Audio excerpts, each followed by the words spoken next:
തുറന്നോക്ക്.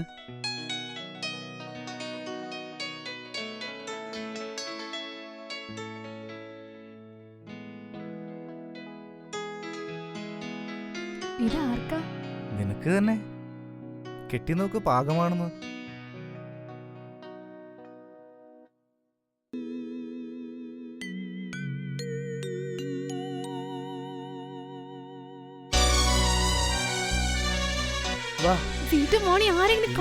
ആരും കാണും.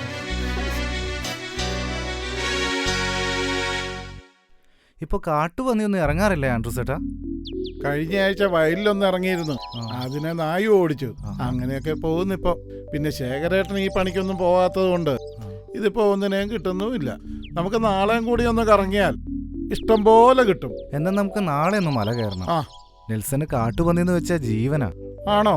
അവൻ വരുമ്പോഴേക്ക് എന്തിനെങ്കിലും ഒന്ന് തട്ടണം. അത് നമുക്ക് റെഡിയാക്കാം.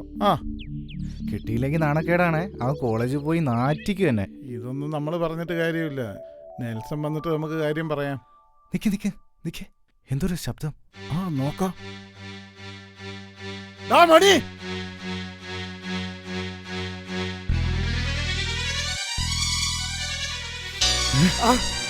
വേണ്ട വേണ്ടേ, ചേരേട്ടന്റെ അടുത്ത് നമുക്ക് കൊണ്ടുപോവാം.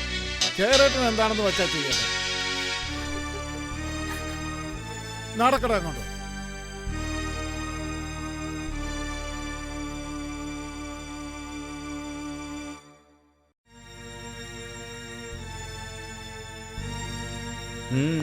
എന്താ ചേട്ടാ? ഞാനും ആൻഡ്രൂസ് ചേട്ടനും കൂടി ഷിക്കാർ കഴിഞ്ഞ് വരുമ്പോ എന്തുണ്ടായി ഒന്ന് പറഞ്ഞു കൊടുക്ക ആൻഡ്രൂസ് ചേട്ടാ. ശേഖരൻ കുഞ്ഞെ, ഞങ്ങള് ഷിക്കാർ കഴിഞ്ഞ് വരുമ്പോ ഇവര് രണ്ടുപേരും തോട്ടത്തിൽ. എടി, നീ ഈ കുടുംബത്തിന്റെ മാനം കെടുത്താനായിട്ട് ഇറങ്ങിയിരിക്കുകയാണോ?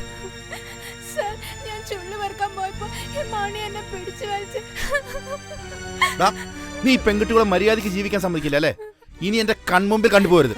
ആൻഡ്രൂസ് ചേട്ടാ, ഇവന്റെ കണക്ക് തീർത്ത് ഇവിടുന്ന് ഇപ്പൊ തന്നെ പറഞ്ഞു വിട്ടേക്കും. ഓരോരോ നാശങ്ങൾ.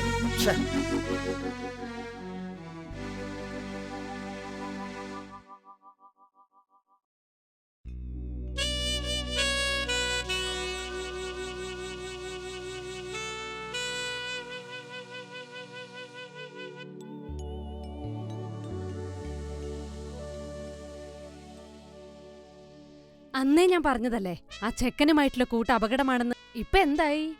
ഞാൻ കാരണം മണിയുടെ പണിയും പോയി. അവന്റെ കുരുത്തക്കേടിന്റെ ഫലം അവൻ അനുഭവിച്ചത്. അതിന് നീ എന്തിനാ വിഷമിക്കുന്നത്? പോരെ പോരെ, അകത്ത് പണിയുണ്ട്.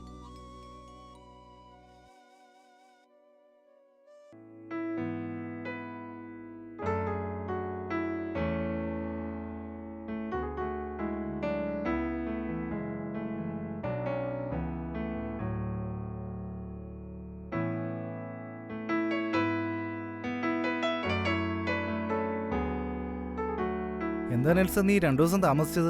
ഞാൻ കരുതി നീ ട്രിപ്പ് ക്യാൻസൽ ചെയ്തു. വീട്ടിൽ ചെന്നപ്പോ അപ്പനൊരു പനി, അത് മാറിയിട്ട് പുറപ്പെടാന്ന് കരുതി. എങ്ങനെയുണ്ട് ഞങ്ങളുടെ മലനാട്? Fantastic place. ബസ്സിലിരുന്ന് ഞാൻ ശരിക്കും ആസ്വദിച്ചു വരികയായിരുന്നു. ഈ വീടിന്റെ ലൊക്കാലിറ്റി ഗംഭീരം.